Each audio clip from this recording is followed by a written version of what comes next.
Hello everyone, आप सबको मेरा नमस्कार। तो चलिए देखते हैं। उम्मीद है आप लोग यहाँ तक जो है पिछले क्लास में करवाए थे क्वेश्चन को, तो आप लोग कर लिए होंगे। तो आज जो है इसके आगे का क्वेश्चन हम करते हैं, ठीक है। दिया X Y and Z invested या sum in the ratio of 86, 60 and 24 का रेशियो में दिया हुआ है। If they earn a total profit of 4590 rupees at the end of the year, what is the difference between the share of y and z। तो ये partnership का भी question बोल सकते हैं और रेशियो दोनों का है, मिक्स, ठीक है। तो चलिए सॉल्व करते हैं इस क्वेश्चन को। पहले दिया गया है कि टोटल इन्वेस्टमेंट जो है, देखिए investment into time equal to होता है प्रॉफिट, ठीक है। तो टाइम तो दोनों का सेम है, तीनों का सेम ही दिया है, तो टाइम कांस्टेंट हो जाएगा, तो टाइम को हम लोग नहीं लेंगे। तो करेंगे क्या, यहाँ पे 86x plus 60x plus 24x equal to इसका वैल्यू जो दिया है प्रॉफिट टोटल का, वो दिया है 4590। अगर आप इसको काटना चाहते हैं तो आप डायरेक्ट यहाँ पे काट भी सकते थे। अगर काटेंगे, जैसे ये रेशियो छोटा कर सकते थे यहाँ पे, अगर करना चाहें तो ये हो जाता आपका 43, ये हो जाता 30 और ये हो जाता 12। इस तरह से कर सकते थे, ठीक है। तो दोनों तरीका जो है इसका सही है, जो आपको अच्छा लगे वो आप कर सकते हैं। तो यहाँ से जो है अगर जोड़ते हैं तो ये नंबर मेरा जो है वो हो जाएगा 0, फिर यहाँ से हो जाएगा 3 और 6 9, 9 और 8 17, 170 आ जा रहा है, जिसका वैल्यू 4590 है। इतना हो गया, तो ये 0 से ये 0 काट देते, 17 दूना 34, ठीक है। यहाँ बच गए 11, 17 सतह 19 से, यानी एक्स का वैल्यू जो है वो 27 आ गया। अब पूछा क्या है, y और z के बीच का डिफरेंस। तो y और z यानी 60 और 24 का डिफरेंस पूछा है। तो 60 और 24 का डिफरेंस मेरा कितना हो जाएगा, 36। तो 36 इंटू 27 कर देना होगा, जो कि यहाँ पे दिया हुआ है 7 छक 42, यानी यूनिट प्लेस पे 2 आना चाहिए, जो कि ऑप्शन नंबर 1 ही डी में दिख रहा है। तो यहाँ से भी आप टिक करके आगे बढ़ सकते हैं, या तो अगर मल्टीप्लाई करना है तो मल्टीप्लाई भी कर सकते हैं। किस तरह से, तो 7 छक 42 का 2 कैरी बचेगा 4, फिर ये दोनों को इस तरह से हम लोग क्रॉस मल्टीप्लाई करते हैं, 7 तिया 21 और 6 दूना 12, आपका हो जाएगा 33 और 4 37, बचेगा 3, 3 दूना 6 और 3 9, ठीक है। तो आपको एडिशन जो है वो थोड़ा सा फास्ट करना होगा, तब ये प्रोसेस जो है फास्ट होगा। क्लियर है। चलिए देखते हैं नेक्स्ट क्वेश्चन। ये क्वेश्चन जो है आपका प्रपोर्शन का है। तो प्रपोर्शन जो है अभी पढ़ाएंगे, क्योंकि रेशियो का बहुत सारा क्वेश्चन मैंने ले लिया है। तो रेशियो को पहले एक बार में कंप्लीट कर लेते हैं, जो छोटा छोटा चीज़ जो बचा हुआ है उसको, उसके बाद प्रपोर्शन बताते हैं, फिर प्रपोर्शन का क्वेश्चन करवाएंगे, ठीक है। ये भी उसी का है, ये रेशियो का क्वेश्चन है। या the ratio of income of Seema and Darshan is 7:8, they save 5,000 rupees and 9,000 rupees respectively if the ratio of their expenditure is 11:16, then what is the total expenditure of Seema and Darshan. तो कहने का मतलब ये है कि सीमा और दर्शन का इनकम का रेशियो जो है वो दिया हुआ है 4 और 8। वो दोनों जो है सेव करते हैं 15,000 और 9,000 रुपये। बोल रहा है इसका जो खर्च का रेशियो है वो 11:16 है। तो बोल रहा है कि टोटल एक्सपेंडिचर यानी टोटल खर्च जो है सीमा और दर्शन का क्या होगा। तो देखिए यहाँ पे हम लोग एक एक्स मान के चलेंगे, जैसे कि क्या होता है, income minus expenditure equal to saving, यही होता है, जो कि अभी तक हम लोग पढ़ चुके हैं, ठीक है। तो यहाँ से एक इक्वेशन अगर आप सॉल्व करना चाहें तो ये कर सकते हैं। तो ये इक्वेशन क्या हो जाएगा, इसको मान लेते हैं इनकम को 7x, तो 7x माइनस इसका एक्सपेंडिचर कौन सा होगा, ये 11y हो जाएगा, 11y इक्वल टू 15,000, ठीक है। दूसरा जो है वो आपका हो जाएगा 8x minus 16y equal to ये हो जाएगा आपका 9000। दोनों इक्वेशन को यहाँ इक्वेट करके एक्स वाई का जो भी वैल्यू आएगा, एक्स जो है आप किसको लिए हैं, इनकम को लिए हैं, और वाई जो है वो लिए हैं आप एक्सपेंडिचर को। ठीक है, तो इसके अकॉर्डिंग जो भी वैल्यू आएगा उसको पुट करिए, आपका रिजल्ट आ जाएगा। क्लियर है यहाँ तक? लेकिन ये तरीका जो है एग्ज़ाम के लिए नहीं है, बहुत टाइम कंज्यूम करता है। तो सर करेंगे क्या? तो चलिए करवा देते हैं। यहाँ पे दूसरे तरीका होता क्या है, यहाँ पे एक्सपेंडिचर, यहाँ पे रखेंगे हम लोग इनकम, और लास्ट में जो है रखेंगे सेविंग। ठीक, तो एक्सपेंडिचर कौन सा है मेरा 11:16, और इनकम जो है वो 7:8 है रेशियो, और ये जो है हमारा सेविंग है वो 15,000 है। इसको 15 मान लेते हैं, लास्ट में 1000 से मल्टीप्लाई कर देंगे। ठीक है, इज़ टू 9। ठीक, इसमें क्या करेंगे, ये देखिए इसको दोनों को क्रॉस मल्टीप्लाई करेंगे तो 11 8 88 और 16 7 72 से आनी 112 में से 88 अगर घटाएंगे तो बच जाएगा मेरा 24। तो ये 24 आया एक वैल्यू।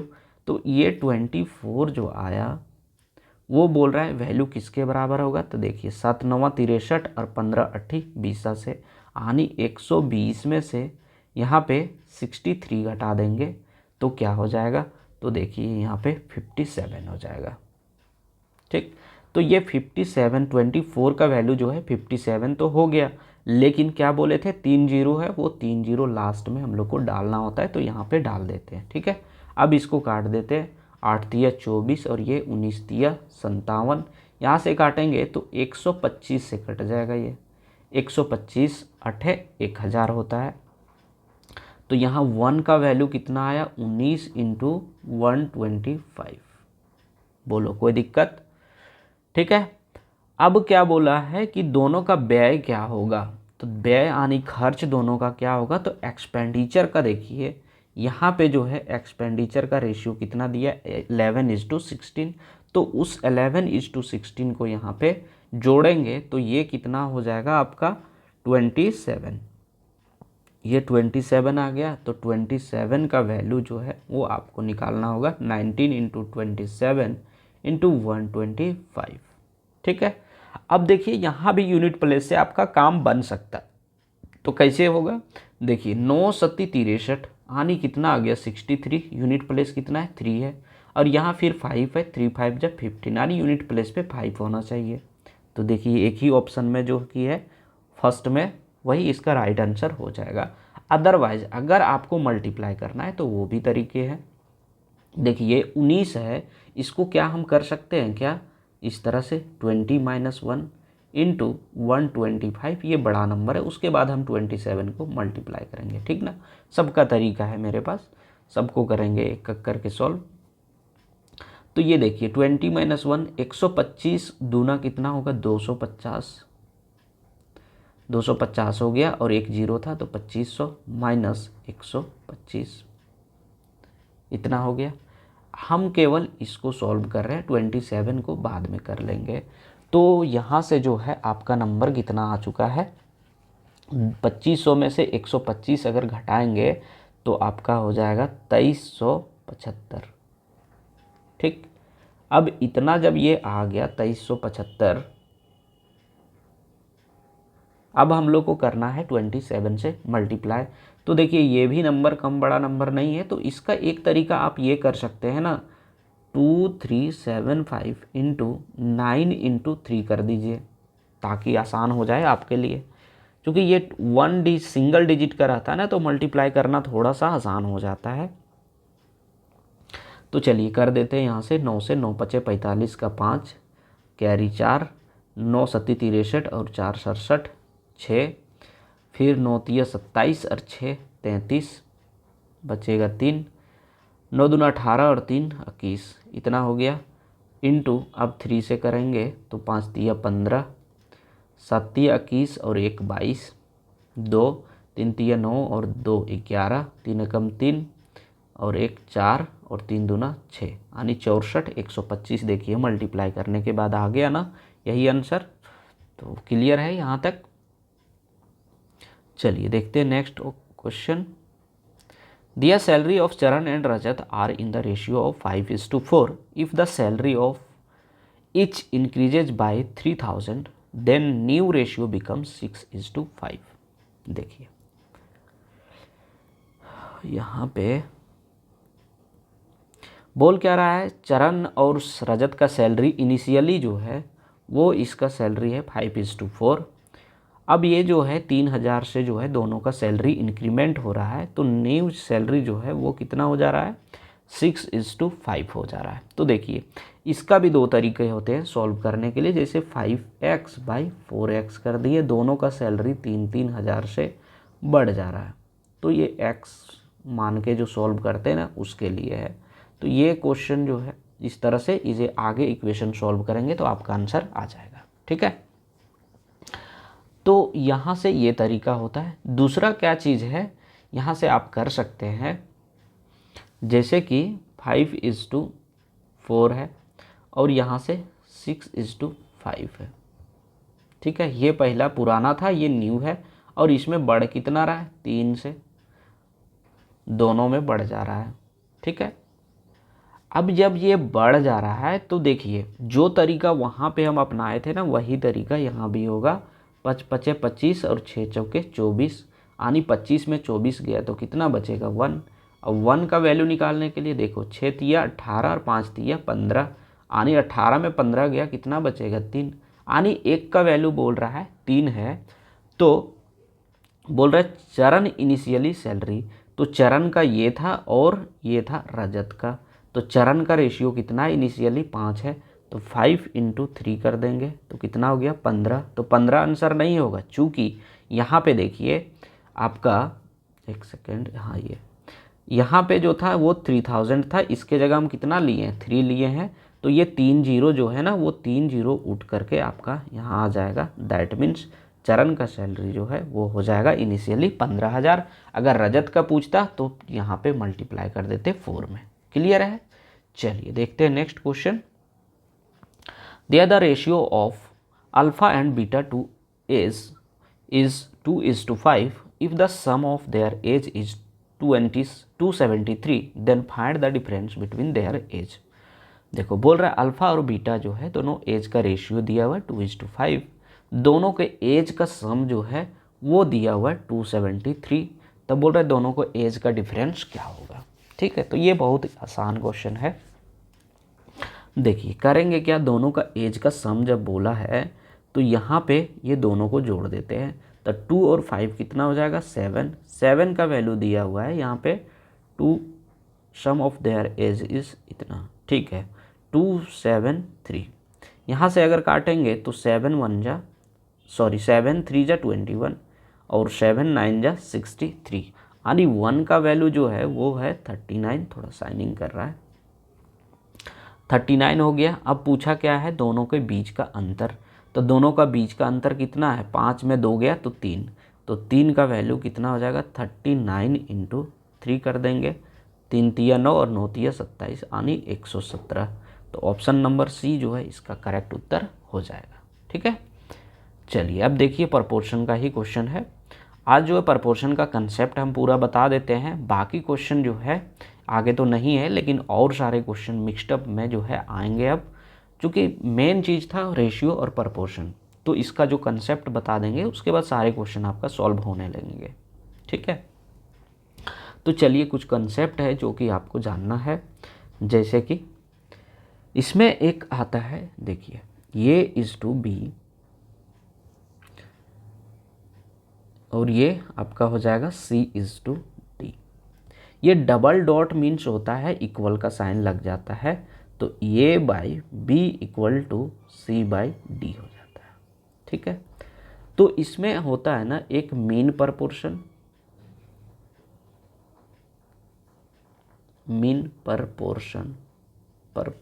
एक सेकंड, मीन प्रपोर्शन। तो मीन प्रपोर्शन निकलेगा कैसे, जैसे कि यहाँ वैल्यू दिया है ये इज़ टू B और b इज़ टू c, इस तरह का दिया हुआ रहता है। तो यहाँ पे हम क्या कर सकते हैं, ये by B equal to B by C. That means क्या हो जाएगा, ये B square equal to A C, यानी बीच का जो वैल्यू है उसी को हम लोग मीन बोलते हैं ना, बीच के नंबर को।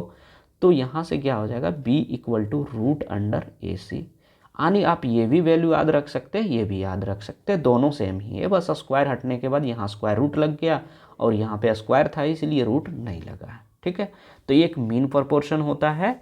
फिर आपका जो है थर्ड प्रोपोर्शन होगा। तो थर्ड प्रोपोर्शन में कौन सा नंबर होता है, ये हो जाता है।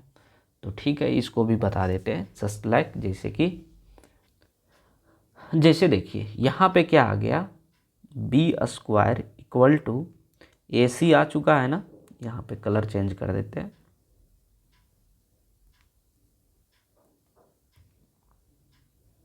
ये आ चुका। अब इसी से थर्ड प्रोपोर्शन निकालते हैं ना। सी क्या है, थर्ड प्रोपोर्शन है, थर्ड नंबर है ना। तो सी इक्वल टू क्या हो जाएगा, यहाँ से अगर देखिए सी निकालेंगे तो ये मल्टीप्लाई में लेफ्ट साइड आ जाएगा तो डिवाइड में हो जाएगा। तो C equal to B square by ये। तो यहाँ से आपका जो है थर्ड प्रोपोर्शन आ गया। बोलो कोई दिक्कत, कोई दिक्कत नहीं ना है। तो चलिए यहाँ से ये चीज़ हो गया। अब मान लीजिए फोर्थ प्रोपोर्शन का बात करें तो फोर्थ प्रोपोर्शन का क्या हो जाएगा, जैसे कि यहाँ a by B equal to C by D था, यानी डी क्या था, जैसे कि यहाँ लिखे थे a by B equal to C is to D, ऐसे ही था। इसको हम लोग इस फॉर्म में लिखे थे। अब d निकालना है तो क्या करेंगे, d जो है ये फोर्थ प्रोपोर्शन है तो d इक्वल टू, यहाँ से अगर क्रॉस मल्टीप्लाई पहले कर लेते हैं तो A D equal to B C. अब A D equal to B C आपको क्या निकालना है, d निकालना है। तो d equal to B C by A. तो ये आप वैल्यू याद भी रख सकते हैं, नहीं भी याद रखेंगे तो कोई दिक्कत नहीं, लेकिन जो मेन याद रखने का जो है वो आपको ये वाला फर्स्ट है, ये आपको सेकेंड है, चूँकि ज़्यादातर यही दो क्वेश्चन पूछते हैं। ठीक है, चलिए तो यहाँ से आज का प्रोपोर्शन का ये कंसेप्ट था, इतना ही इसमें ज़्यादातर ये पूछते हैं। बाकी चीज़ जो पूछता है वो हम बता देंगे, ठीक ना। और रेशियो का ये रूल होता है कि जितना हम ऊपर जोड़ेंगे उतना ही नीचे भी जोड़ते हैं। देखिए पहला जो है आपका, देखिए थर्ड प्रोपोर्शन का बात कर रहे थे ना, यहाँ पे क्वेश्चन दिया है if the third proportion to 28 and 27 is X, यानी थर्ड प्रोपोर्शन जो है आपका क्या होता है फॉर्मूला थर्ड प्रोपोर्शन का, c equal to B square by A, यही होता है ना। तो ये होता है, तो c का वैल्यू आपका x दिया हुआ है, बी स्क्वायर यानी 70 का स्क्वायर यानी 70 इंटू 70 हो जाएगा बाई ए, ये आपका 28 हो जाएगा। तो यहाँ से 7 चौके 28, आपका ऊपर बच गया 700 और नीचे बच गया 4। इसको मल्टीप्लाई डिवाइड करेंगे तो 25 चौके 100 और 25 सत्ते 75 से, यानी 175 जो है इसका राइट आंसर हो जाएगा। ठीक है, तो ये सबसे इजी चैप्टर होता है सभी के लिए, ऐसा नहीं कि आपके लिए या मेरे लिए, वो सभी के लिए होता है।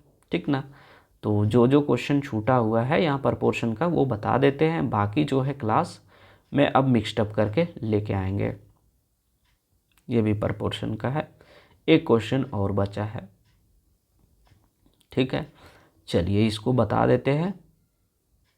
और जो लोग चैनल पे नए हैं चैनल को सब्सक्राइब कर ले, बहुत कुछ लाने वाले हैं।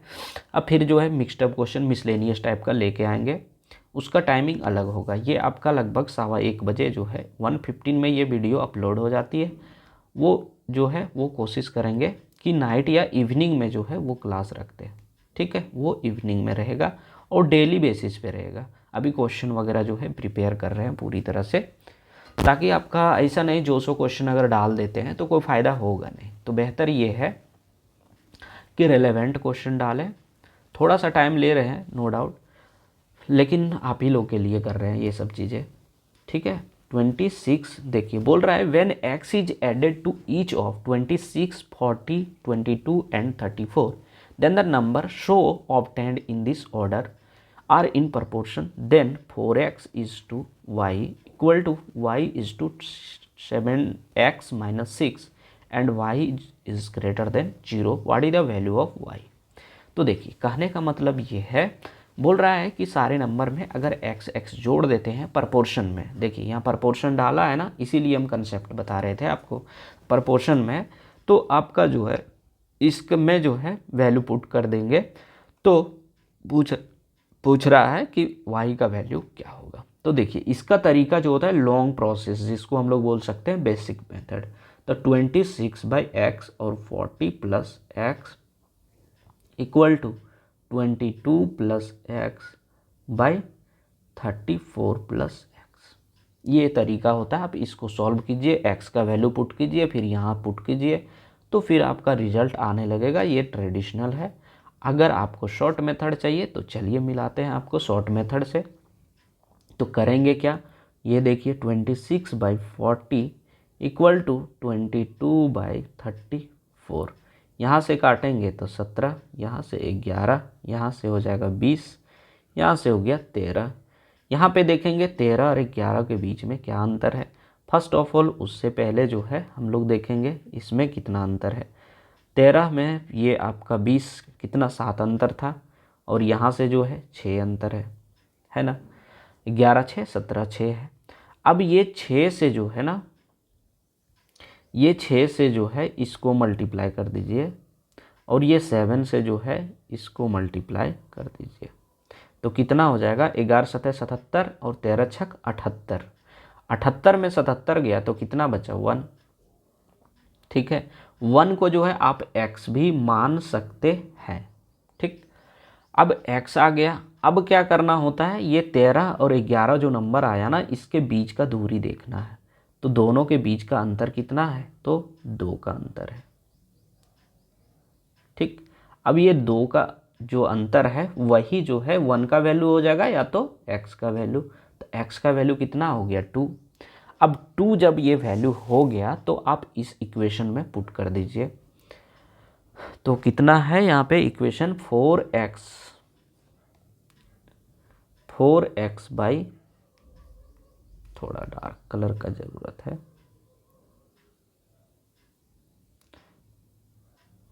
4x बाई वाई, और यहाँ से y बाई 7x - 6 है क्या, हाँ 7x - 6। अब देखिए पुट करते हैं x का वैल्यू 2, तो यहाँ 2 पुट करेंगे इसमें, तो कितना हो जाएगा 4 2 जा 8 by y equal to y by, यहाँ से हो जाएगा आपका 7 2 जा 7 × 2, यहाँ पे चेंज कर देना होगा, 7 × 2 - 6, और ये जो है क्रॉस मल्टीप्लाई करेंगे तो ये हो जाएगा कितना y², और ये जो वैल्यू है यहाँ सॉल्व करेंगे तो 7 दूना 14 में 6 8, यानी ये 8 × 8 कितना हो जाएगा 64, यानी y का वैल्यू जो है वो कितना हो जाएगा √64, यानी y का वैल्यू ±8 हो जाएगा, ठीक है। अब देखिए यहाँ पे ना थोड़ा कंफ्यूज करने के लिए क्या बोला है कि y का वैल्यू जो है 0 से बढ़ा लेना है। अगर यही छोटा बोलता ना तो y का वैल्यू यहाँ पे -8 लेना पड़ता, लेकिन वो बड़ा बोला है इसीलिए y का वैल्यू क्या करेंगे +8 लेंगे, ठीक है। अब y का वैल्यू प्लस अगर 8 लेते हैं, हाँ, तो y का मान क्या होगा, तो y का मान जो है 8 हो जाएगा। ऑप्शन नंबर डी इसका करेक्ट उत्तर हो जाएगा। तो इस तरह से जो है आज जो इतना ही क्वेश्चन था दोस्तों। उम्मीद है आप लोग को यहाँ तक क्लास अच्छे से समझ में आ गया होगा। तो चलिए सेशन को एंड करते हैं, तब तक के लिए आप लोग तैयारी करते रहिए, और मिलते हैं कल और नए क्वेश्चन को लेकर के। और एक और क्लास होगा, उसके बाद रेशियो एंड प्रपोर्शन जो है द एंड कर देंगे, और आप देख लेंगे कि इसके बाहर जो है कोई भी क्वेश्चन मेरा नहीं आ रहा है, ठीक है। तो चलिए थैंक यू।